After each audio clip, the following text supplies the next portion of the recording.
আসসালামু আলাইকুম রহমতুল্লাহ। প্রিয় শিক্ষার্থীরা, তোমাদেরকে অনলাইন ক্লাসে স্বাগতম। আশা করি সবাই ভালো আছো, সুস্থ আছো। আমাদের আজকে আলোচনার বিষয় হচ্ছে উদ্ভিদবিদ্যা বইয়ের প্রথম পত্র বইয়ের প্রথম অধ্যায় থেকে কোষের গঠনের ডিএনএর ভৌত গঠন নিয়ে আমরা আলোচনা করব। আমাদের আজকে আলোচনার বিষয়বস্তু হচ্ছে ডিএনএর ভৌত গঠন। এর আগে আমরা ডিএনএ সম্পর্কে একটু জানি নি। ডিএনএ মূলত কি, ডিএনএ কেন নামকরণ করা হলো? ডিএনএ নামকরণ করা হয়েছে এর মধ্যে ডি অক্সিরাইবোনিউক্লিক অ্যাসিডের একটা যে সম্পূর্ণ নামের একটা সংক্ষিপ্ত রূপ, যে ডিঅক্সিরাইবোনিউক্লিক অ্যাসিড। ডিঅক্সিরাইবোনিউক্লিক অ্যাসিডকে সংক্ষিপ্তভাবে লেখা হয় ডিএনএ। তো ডিএনএ হচ্ছে জীবের বংশগতির সকল বৈশিষ্ট্যগুলোকে বংশ থেকে বংশান্তরে বহন করে, ঠিক আছে। আর এই ডিএনএ আমরা জানি ডিএনএ হচ্ছে ডিঅক্সিরাইবোনিউক্লিক অ্যাসিডের সংক্ষিপ্ত রূপ, ঠিক আছে। আর ডিএনএ সম্পর্কে যেটা বলা হচ্ছে, এটা বংশগতির ভিত্তি বলা হয়, জীবের ভৌত ভিত্তি ও ডিএনএ কে বলা হয়। আর ডিএনএ কে ওজন এতই ছোট যে ওজন করা হয় পিকোগ্রামে। কিসে? পিকোগ্রামে ওজন করা হয়। আর ডিএনএ যাই বলা হয়, ডিএনএ আমরা জানি ডিএনএ কে ভাঙলে বা আদ্র বিশ্লেষিত করলে কি কি পাওয়া যায়, যে দেখা যায় যে এর মধ্যে ওই যে পেন্টোজ সুগার আছে, তারপরে নাইট্রোজেন ভ্যাস আছে, আর হচ্ছে ফসফরিক অ্যাসিড আছে। আজকে ডিএনএ ভৌত গঠনের ক্ষেত্রে যখন আমরা পড়বো এখন, তো এগুলো নিয়ে আমরা দেখবো যে আলোচনা করছে। আর ডিএনএ গঠন উপাদান, যদি ডিএনএ গঠনের মূল উপাদান যদি বলা হয় বা ডিএনএ গঠনের একক কি, তখন বলবো আমরা নিউক্লিওটাইড। তো যখন নিউক্লিওটাইড কথাটা আসে, তখন নিউক্লিওটাইড কি আমরা জানতে চাইবো যে নিউক্লিওটাইড কি। এই জন্য আমরা আগে একটু এটা নিয়ে আলোচনা করে নিই। নিউক্লিওটাইড মূলত হচ্ছে নিউক্লিওসাইড থেকে নিউক্লিওটাইড তৈরি হয়। তো নিউক্লিওটাইড হচ্ছে ডিএনএ গঠন উপাদান, গঠনের একক, ডিএনএ গঠনের একক। তো নিউক্লিওটাইডকে তৈরি করে মূলত নিউক্লিওসাইড। আর নিউক্লিওসাইডটা কি, আমরা এর আগে পড়লাম যে নাইট্রোজেন বেস সম্পর্কে জানলাম, আবার কি জানলাম, পেন্টোজ সুগারও জানলাম, আর ফসফরিক অ্যাসিডও জানলাম। তো এখনো সুগার, এটা একটা সুগার, পেন্টোজ সুগার। সহজ ভাষায় আমরা দেখাচ্ছি, এটা হচ্ছে পেন্টোজ সুগার, 5 নম্বর একটা সুগার। এটার সাথে ডিএনএ এবং আরএনএ দুটোটা মূল মানে অনুসূত্রেরই যে গাঠনিক উপাদান হিসেবে বা ঘটনার এককে আমরা নিউক্লিওটাইড বলি। কারণ কি? কারণ এই দুটো সূত্রকে তৈরি করার জন্য যে এই প্রত্যেকটা সূত্রই হচ্ছে অসংখ্য নিউক্লিওটাইডের একটা পলিমার, অসংখ্য নিউক্লিওটাইডের পলিমার। তো এখানে দেখা যায় এই নিউক্লিওটাইড তৈরি হয় কিভাবে? তো এখনো সুগার, এটা একটা সুগার, এখনো সুগার, এর সাথে যদি একটা নাইট্রোজেন ভ্যাস যুক্ত হয়, এখানে আমরা এডিনিনকে যুক্ত করলাম। এডিনিন হইতে পারে এডিনিন, তারপর গুয়ানিন, থাইমিন, সাইটোসিন, ইউরাসিল, সবগুলোই যুক্ত হতে পারে। অর্থাৎ এখনো পেন্টোজ সুগারের সাথে যদি এখনো নাইট্রোজেন বেস যুক্ত হয়, তখন এটা হয় নিউক্লিওসাইড। এটার নাম কি হয়? নিউক্লিওসাইড। এর সাথে যদি আমরা একটা, এই নিউক্লিওসাইডের কাজ হচ্ছে নিউক্লিওটাইড তৈরি করা। নিউক্লিওসাইড আগে তৈরি হবে, তারপর নিউক্লিওসাইড থেকে নিউক্লিওটাইড তৈরি হবে। নিউক্লিওসাইডের সাথে যখন এখনো ফসফরিক অ্যাসিড যুক্ত হয়, তখন এটা হয় কি? নিউক্লিওটাইড। তো এখন গঠনের ক্ষেত্রে দেখি, ডিএনএ এবং আরএনএ গঠনের ক্ষেত্রে ডিএনএ এবং আরএনএ সূত্র, যে ডিএনএ দ্বিসূত্র, আরএনএ একসূত্র। তো ডিএনএ দ্বিসূত্রকে তৈরি করে নিউক্লিওটাইডের একটা একটা চেইন, একটা পলিমার। এখান থেকে দুটো সূত্র দেখতেছি আমরা, এই দুটো সূত্রই হচ্ছে কি? অসংখ্য নিউক্লিওটাইডের পলিমার। আরএনএ ক্ষেত্রে এক সূত্র, ওই এক সূত্রকে কি? অসংখ্য নিউক্লিওটাইডের পলিমার। তো নিউক্লিওটাইড কি? নিউক্লিওটাইড কি হবে? তাহলে যদি নিউক্লিওসাইড হয় কি, এখন নিউক্লিওসাইডের সাথে একটা ফসফেট রেণু যদি যুক্ত হয় এখনো, তাহলে এটা হবে কি? নিউক্লিওটাইড। আর নিউক্লিওসাইড কি? এখনো পেন্টোজ সুগারের সাথে এখনো নাইট্রোজেন বেস যুক্ত হলে যে যৌগটা তৈরি হয়, যে উপাদানটা তৈরি হয়, এটাকে বলা হয় নিউক্লিওসাইড। আর নিউক্লিওসাইডের কাজ হচ্ছে নিউক্লিওটাইড তৈরি করা। আর নিউক্লিওটাইড কি? এখনো নিউক্লিওসাইডের সাথে এখনো ফসফরিক অ্যাসিড যুক্ত হলে তৈরি হয় কি? নিউক্লিওটাইড। আর নিউক্লিওটাইড হচ্ছে ডিএনএ এবং আরএনএ সূত্রের ঘটনের একক। ডিএনএ এবং আরএনএ ঘটনের এককে নিউক্লিওটাইড বলা হয়। এখন আমরা ডিএনএর গঠন উপাদান ভৌত গঠন করব। ডিএনএ ভৌত গঠনের ক্ষেত্রে ডিএনএ ভৌত গঠনটাকে বিজ্ঞানী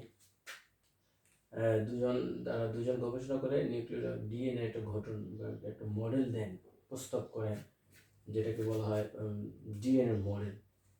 দুজন তারা হচ্ছে ওয়াটসন আর ক্রিক, এই দুজন এই ডিএনএ তারা মানে একটা ডিএনএ সম্পর্কে একটা মডেল তৈরি করে উপস্থাপন করেন। এই মডেলটা আমরা এখানে উপস্থাপন করলাম মোটামুটি এমনই, ঠিক আছে? যে ডিএনএ দেখা যায় যে ডিএনএ হচ্ছে দ্বিসূত্রকণু। ডিএনএ হচ্ছে কি প্রথম ডিএনএ ভৌত গঠনের প্রথম যে মডেলটা, এটা হচ্ছে কি ডিএনএ হচ্ছে একটা দ্বিসূত্রকণু। আমরা এখানে দ্বিসূত্রকণুই দেখতেছি, ঠিক আছে? প্রথম যে মডেলটা বলবো আমরা, ডিএনএ হচ্ছে দ্বিসূত্র, ডান থেকে বাম দিকে ঘোরানো, ডান থেকে শুরু হয়, বাম দিকে যায়। আমরা যদি এই সূত্রটাকে ডান থেকে ধরি, এটাকে আমরা এখানে 5 ধরলাম, 5 প্রাইম, এটা হবে 3 প্রাইম, আবার এটা হবে 3, এটা হবে 5, 3 প্রাইম আর 5 প্রাইম। তো এই ক্ষেত্রে দেখা যায় ডিএনএ যে দ্বিসূত্রকণু, প্রথম মডেল হচ্ছে ডিএনএ হচ্ছে দ্বিসূত্রকণু, যা ডান থেকে বাম দিকে ঘোরানো, বাম থেকে ডান দিকে ঘোরানো, নাকি? যাকে বলা হয় ডাবল হেলিক্স। প্রথম মডেল হচ্ছে ডিএনএ হচ্ছে একটা দ্বিসূত্রকণু, যেটা ডান থেকে বাম দিকে ঘোরানো, যাকে বলা হয় ডাবল হেলিক্স। পরের কথাটা আমরা বলবো, যেটা জানবো আমরা, প্রথম হচ্ছে এটা দ্বিসূত্র, ডান থেকে বাম দিকে ঘোরানো, দেখলাম। দ্বিতীয় কথা হচ্ছে এটা দুটো সূত্র পরস্পর সমদূরে অবস্থান করে, দুটো সূত্র সমদূরে অবস্থান করে, সব জায়গায় সমদূরে অবস্থান করে, আর এরা পরস্পরের বিপরীতমুখী। আমরা দেখি এই সূত্রটাকে নিচের দিকে দেখো, এটা 5 দিয়ে শুরু, এখানে 3, দ্বিতীয়টা 5 দিয়ে এখান থেকে গেছে কোন দিকে, উপরের দিকে, একটা গেছে নিচের দিকে আর একটা উপরে। আমরা সহজভাবে বলতেছি, একটা সূত্র নিচের দিকে গেল, তার অভিমুখ নিচের দিকে, আরেকটা সূত্র উপরের দিকে, অর্থাৎ একটা হচ্ছে 5 প্রাইম থেকে 3 প্রাইম, আরেকটা হচ্ছে 5 প্রাইম থেকে 3 প্রাইম।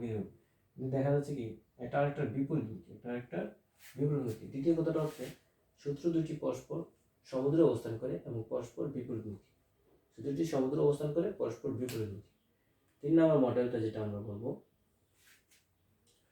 ডিএনএ কে দেখতে দেখা যায় সিঁড়ির মতো, পেঁচানো সিঁড়ির মতো।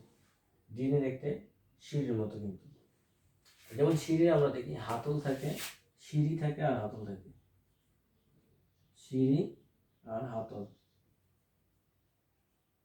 সহজ ভাষায় বলছি, আমরা একটু মনোযোগ দিয়ে দেখো, ক্লাসটা সহজে আয়ত্ত করতে পারবে।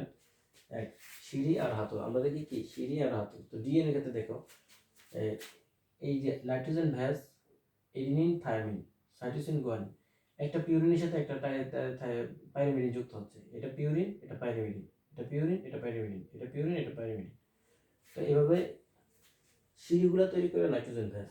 ডিএনএ যদি একটা সিঁড়ির মতো দেখা যায়, ডিএনএ সূত্রটাই হচ্ছে সিঁড়ির মতো দেখতে, যার সিঁড়ির হাতল যে তৈরি করে, রেলিংটা যে তৈরি করে, এটা তৈরি করে সুগার আর কি ফসফরিক অ্যাসিড।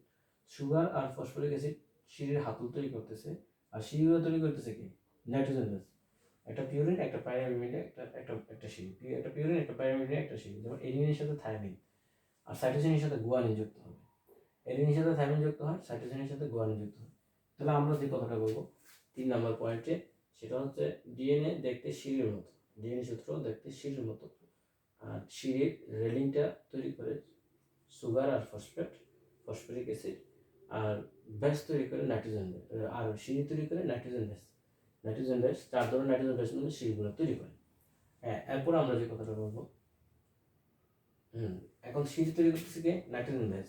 তো একটা নাইট্রোজেন ব্যাস, একটা পিউরিন, একটা পাইরিমিডিন, একটা নাইট্রোজেন ব্যাস, একটা পিউরিনের সাথে একটা পাইরিমিডিন, একটা এডিনিন যদি হয়, পরটা হবে কি যে নাইট্রোজেন পিউরিনের সাথে, যে এডিনিন যদি পিউরিন আর পাইরিমিডিন হবে থায়ামিন, আর সাইটোসিন হচ্ছে কি গুয়ানিন, সাইটোসিন। একটা নাইট্রোজেন ব্যাস যদি গুয়ানিন হয়, আর এটা হবে সাইটোসিন। তো গুয়ানিনের সাথে সাইটোসিন হবে, আর এডিনিনের সাথে থায়ামিন হবে। তো এইভাবে তাদের মধ্যে আবার একটা হাইড্রোজেন বন্ড থাকবে। এডিনিন আর থায়ামিনের মধ্যে যে হাইড্রোজেন বন্ড থাকবে, এটা হচ্ছে দ্বিবন্ধন। আর গুয়ানিন আর সাইটোসিনের মধ্যে যে হাইড্রোজেন বন্ধন থাকবে ত্রিবন্ধন। তো আমরা বলবো ডিএনএ সিঁড়িগুলো তৈরি করে নাইট্রোজেন বেস। নাইট্রোজেন বেসগুলো পিউরিন একটা পাইরিমিডিন একটা যুক্ত হয়, এডিনের সাথে থায়ামিন, গুয়ানিনের সাথে সাইটোসিন। তো এদের মধ্যে আবার হাইড্রোজেন বন্ড থাকে।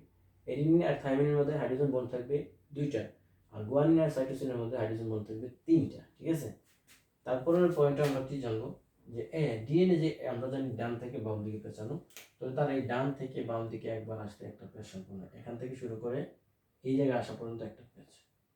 ঠিক আছে, এখান থেকে আসার সময় এখান থেকে ডান থেকে শুরু করে বাম দিকে আসছে এই একটা পেঁচ, আবার আবার এখান থেকে শুরু করে এই এখানে আসছে এটা একটা পেঁচ।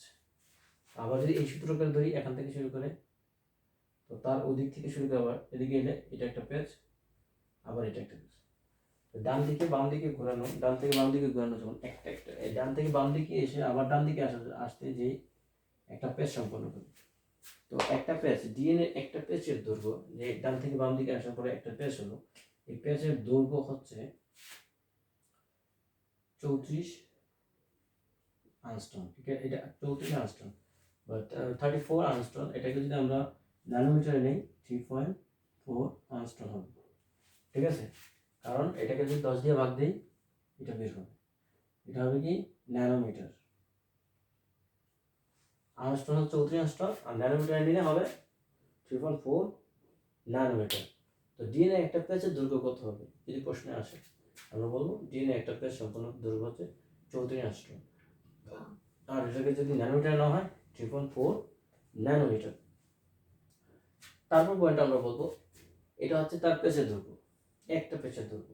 তো একটা পেজের মধ্যে এখন প্রশ্ন হবে একটা পেজ সম্পূর্ণ হতে কয়টা নিউক্লিওটাইড লাগবে, কয়টা নিউক্লিওটাইড লাগবে। যেহেতু আমরা জানি ডিএনএ গঠনের একক হচ্ছে নিউক্লিওটাইড, অর্থাৎ প্রত্যেকটা সূত্রই হচ্ছে নিউক্লিওটাইডের পরিমাণ। তাহলে এই একটা পেজের মধ্যে কয়টা নিউক্লিওটাইড থাকবে। তো এখন আমরা দেখি নিউক্লিওটাইড থাকবে 10 জোড়া। কয় জোড়া? 10 জোড়া। তাহলে 10 জোড়া নিউক্লিওটাইড, এরকম 10 জোড়া নিউক্লিওটাইডে কি হবে একটা পেজ সম্পন্ন হবে। 10 জোড়া, 10টা নিউক্লিওটাইড না, 10 জোড়া নিউক্লিওটাইড। অর্থাৎ যেহেতু ডিএনএ হচ্ছে দ্বিসূত্রক, এই জন্য তার জোড়া আসছে কথা। যদি আরএনএ ক্ষেত্রে হতো তাহলে এটা জোড়া আসতো না, 10টা হতো। তাহলে এটা বোঝা যাচ্ছে যে ডিএনএ ক্ষেত্রে 10 জোড়া নিউক্লিওটাইড, 10 জোড়া নিউক্লিওটাইড, অর্থাৎ 10 জোড়া নিউক্লিওটাইড মানে পরে একটা পেজ সম্পন্ন হবে। যদি বলা হয় অর্থাৎ ডিএনএ একটা পেজ সম্পন্ন হতে, মডেলের ক্ষেত্রে এটা আমরা বলবো ডিএনএ একটা পেজ সম্পন্ন হতে 10 জোড়া নিউক্লিওটাইডের প্রয়োজন। ঠিক আছে, এখন দেখা যায় যে 10 জোড়া যদি নিউক্লিওটাইড হয় তাহলে 10টা সিঁড়ি হবে। কয়টা সিঁড়ি হবে? 10টা সিঁড়ি। তাহলে একটা সিঁড়ি থেকে আরেকটা সিঁড়ি, একটা এক জোড়া নাইট্রোজেন ভ্যাস অর্থাৎ এডিনিন আর থায়ামিন একটা সিঁড়ি তৈরি করে, একটা সিঁড়ি থেকে আরেকটা সিঁড়ির দৈর্ঘ্য হবে 10 দিয়ে যদি আমরা এই 34কে ভাগ দিই তাহলে হবে কি 3.4 আংস্ট্রম। তাহলে একটা সিঁড়ি থেকে একটা সিঁড়ির দূরত্ব হবে কত? 3.4 আংস্ট্রম। ঠিক আছে, তাহলে এটা যদি আমরা ন্যানোমিটারে নিই তাহলে 0.34 ন্যানোমিটার। ঠিক আছে, তাহলে জোড়া হচ্ছে 10 জোড়া নিউক্লিওটাইড, একটা সিঁড়ি থেকে আরেকটা সিঁড়ি বা একটা নাইট্রোজেন বেস থেকে আরেকটা নাইট্রোজেন বেস বা দূরত্ব আমরা বলবো কতটুকু? 3.4 আংস্ট্রম বা 0.34 ন্যানোমিটার। ঠিক আছে, 10 জোড়া নিউক্লিওটাইড। এখন এই নিউক্লিওটাইডগুলো আমরা জানি যে হাইড্রোজেন বন্ড দ্বারা নাইট্রোজেন বেসগুলো যুক্ত থাকে। হাইড্রোজেন বন্ড দ্বারা, তো হাইড্রোজেন বন্ড দ্বারা যে নাইট্রোজেন বেসগুলো যুক্ত থাকে, তো হাইড্রোজেন বন্ড কয়টা থাকতে পারে? এই একটা পেজের মধ্যে কি পরিমাণ হাইড্রোজেন বন্ড থাকতে পারে? প্রায় 25টা। কয়টা থাকবে? 25টা হাইড্রোজেন বন্ড থাকবে। যদি আমরা অল্টারনেটিভ করে দিই, একটা এডিনিন একটা থায়ামিন, তারপর গুয়ানিন সাইটোসিন, আবার এডিনিন থায়ামিন, এভাবে যদি আমরা করি তাহলে দেখা যায় যে সিকোয়েন্স অনুযায়ী একটা পেজ সম্পন্ন হতে হাইড্রোজেন বন্ডের সংখ্যা হবে 25টি। কয়টি হবে? 25টি। তাহলে এই হচ্ছে একটা ডিএনএ মডেল। এখানে আমরা সহজভাবে দেখাইছি যে এটাকে ভেঙে এখানে আমরা স্ট্রাকচারটা লিখছি যে দেখো এই সূত্রটা যদি ডান দিকে আসে, এটা 5 কার্বনের সাথে, দেখো এটা হচ্ছে নাম্বার 1 কার্বন, 2, 3, 4, আর এখানে হচ্ছে কি 5। তাহলে দেখা যায় ফসফরিক অ্যাসিডটা যদি 5 কার্বনের সাথে যুক্ত থাকে, পরবর্তী মৌলে আসে এটা 3 কার্বনের সাথে যুক্ত হবে। এদিকে 5 হলে এরপর আসে এটা 3 এর সাথে যুক্ত হয়। ঠিক আছে, দেখা যায় যে ওটা যদি 5 থাকে উপরেরটা, এরপর এসে এটা 3 এর সাথে যুক্ত হয়, এটা যদি 5 এ আছে তারপর এটা 3 এর সাথে যুক্ত হয়েছে। তো এটা হচ্ছে একমুখী, নিচের দিকে আসবে এই সূত্রটা, আর এটা উপরের দিকে যাবে।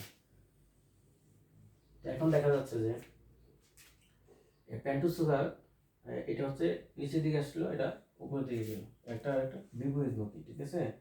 তাহলে দেখো সিঁড়িগুলো তৈরি করতেছে কে? এটা হচ্ছে এডিনিন, এটা থাইমিন, এটা হচ্ছে গুয়ানিন, এটা হচ্ছে সাইটোসিন, ঠিক আছে। তাহলে এটা হচ্ছে একটা সিঁড়ি, আর এটা হচ্ছে রেলিন। রেলিন তৈরি করতেছে সুগার আর ফসফরিক অ্যাসিড, আর সিঁড়ি তৈরি করতেছে নাইট্রোজেন গ্যাস। আর নাইট্রোজেন গ্যাস কিন্তু এডিনিনের সাথে গুয়ানিন যুক্ত হবে না, এডিনিনের সাথে একটা পিউরিন থাকবে, একটা পাইরিমিডিন, এডিনিনের সাথে থাইমিন, সাইটোসিনের সাথে গুয়ানিনের সাথে সাইটোসিন, ঠিক আছে। তো আমরা এই ডিএনএ গঠন সম্পর্কে এই মডেল সম্পর্কে আমাদের কোনো দ্বিমত থাকবে না। আমরা প্রথমে বলবো ডিএনএ দ্বিসূত্রক অণু, যেটা ডান থেকে বাম দিকে ঘোরানো, যাকে ডাবল হেলিক্স বলা হয়। দ্বিতীয় কথা আমরা বলবো যে হ্যাঁ, এই সূত্রগুলো দুইটা পরস্পর বিপরীতমুখী, পরস্পর সহজ কথায় পরস্পর বিপরীতমুখী সমুদ্রে অবস্থান করে। এরপর বলবো আমরা একটা দেখতে সিঁড়ির মতো, দেখতে সিঁড়ির মতো। তাহলে সিঁড়ি যখন আসে কথা, তখন তার দুটা জিনিস আমরা জানি, একটা হচ্ছে সিঁড়ি, একটা হচ্ছে রেলিং। তো সিঁড়ি তৈরি করবে নাইট্রোজেন গ্যাস, রেলিং তৈরি করবে ফসফরিক অ্যাসিড আর সুগার, পেন্টোজ সুগার আর ফসফরিক অ্যাসিড। সিঁড়ি তৈরি করে নাইট্রোজেন গ্যাস, আর রেলিং তৈরি করবে ফসফরিক অ্যাসিড আর সুগার। এবার এবার আমাদের কথা, এবার কার সাথে কে যুক্ত হবে? নাইট্রোজেন গ্যাসগুলো যে সিঁড়ি তৈরি করে, এডিনিনের সাথে থায়ামিন, একটা পিউরিন, একটা পাইরিমিডিন, একটা পিউরিন, একটা পাইরিমিডিন, আর একটা পিউরিন হলে এডিনিনের সাথে থায়ামিন, শর্ত এডিনিনের সাথে থায়ামিন, সাইটোসিনের সাথে গুয়ানিনের সাথে সাইটোসিন। এডিনিন আর থায়ামিনের মধ্যে যে বন্ধন থাকবে হাইড্রোজেন বন্ড, এটা এক ধরনের হাইড্রোজেন বন্ড থাকে, এটা দ্বিবন্ধ। আর গুয়ানিনের সাথে সাইটোসিনের সাথে যে বন্ধন, এটা ত্রিবন্ধ, ঠিক আছে। আর ফসফরিক অ্যাসিড দেখা যায় যে ফসফরিক অ্যাসিডে ওই যে এই কথাটা বলবো, একটা কার্বনের সাথে যদি 5 কার্বনের সাথে ফসফরিক যুক্ত থাকে, এরপরে যে 3 কার্বনের সাথে ফসফরিক যুক্ত হবে, অল্টারনেটিভ 3 কার্বনের সাথে যুক্ত, এর পরবর্তীতে 5 কার্বনের সাথে যুক্ত হবে। আর এখানে এবার পেজ, ডিএনএ যেহেতু পেঁচানো, তো পেজটা কতটুকু দূরে? একটা পেজ সম্পন্ন হতে সময় মানে দূরত্ব অতিক্রম করবে যেটা, বা দৈর্ঘ্য, একটা পেজের দৈর্ঘ্য হবে 34 আংস্ট্রম। 34 আংস্ট্রম ডিএনএ একটা পেজ, যেহেতু ডিএনএ পেঁচানো, তো একটা পেজ সম্পন্ন ডান থেকে বাম দিকে আসতে এক পেজ, আবার ডান থেকে বাম দিকে আসতে এক পেজ, তাহলে প্রত্যেকটা পেজের দৈর্ঘ্য হচ্ছে 34 আংস্ট্রম। এটাকে ন্যানোমিটার না হলো 3.4 ন্যানোমিটার। একটা পেজ সম্পন্ন হতে কতটুকু? আমি জানি ডিএনএ হচ্ছে নিউক্লিওটাইডের একটা পলিমার, প্রত্যেকটা সূত্র নিউক্লিওটাইডের, অসংখ্য নিউক্লিওটাইডের পলিমার। তাহলে একটা পেজ সম্পন্ন হতে কি পরিমাণ ডিএনএ নিউক্লিওটাইডের প্রয়োজন হবে? তো ডিএনএ নিউক্লিওটাইডের পরিমাণ, এখানে যেহেতু ডিএনএ দ্বিসূত্রক, সেজন্য এখানে জোড়া কথাটা চলে আসে। তাহলে কয় জোড়া লাগবে নিউক্লিওটাইড? 10 জোড়া। একটা পেজ সম্পন্ন হতে 10 জোড়া নিউক্লিওটাইড লাগবে, ঠিক আছে। এখন একটা ব্যাস, এখান থেকে এখন যদি বলে ব্যাসের সিঁড়ির দূরত্ব কত, একটা সিঁড়ি থেকে একটা সিঁড়ির দূরত্ব, তখন আমরা ওই 10 জোড়াকে যখন ওই 34 দিয়ে ভাগ দিয়ে দেবো, তখন এটা বের হয়ে যাবে, ঠিক আছে। হাইড্রোজেন বন্ডের পরিমাণ কত হতে পারে? 25টি। প্রত্যেকটা পেজে হাইড্রোজেন বন্ডের পরিমাণ হবে 25টি, ঠিক আছে। এভাবে আমরা ডিএনএ মডেলটা আয়ত্ত করে ফেলবো। কয়েকবার আমরা এই চিত্রটা আঁকবো, দুইটা কলম নিয়ে, দুইটা পেন্সিল নিয়ে আমরা এই চিত্রটা আঁকতে পারি সহজে, ঠিক আছে। সবাইকে ক্লাসটা উপভোগ করার জন্য অসংখ্য ধন্যবাদ। আসসালামু আলাইকুম রহমতুল্লাহ।